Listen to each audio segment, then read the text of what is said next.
নেপাল তিব্বত সীমান্তে ভয়াবহ ভূমিকম্প।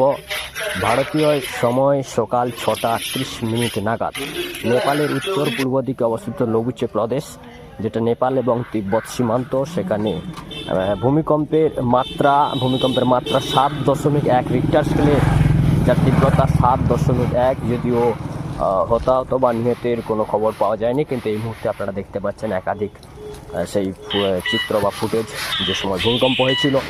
দেখতে পাচ্ছেন সিলিং ফ্যান থেকে আরম্ভ করে দোকানপাট, সেগুলো কিন্তু ভূমিকম্পের তীব্রতায় কিন্তু ধরা পড়ছে যে সেখানে ভূমিকম্প হয়েছিল। এবং নেপাল, পশ্চিমবঙ্গ, বাংলাদেশ, বিভিন্ন রাষ্ট্রেই কিন্তু এর প্রভাব পড়েছে বা ভূমিকম্প মেহসুস করা গেছে।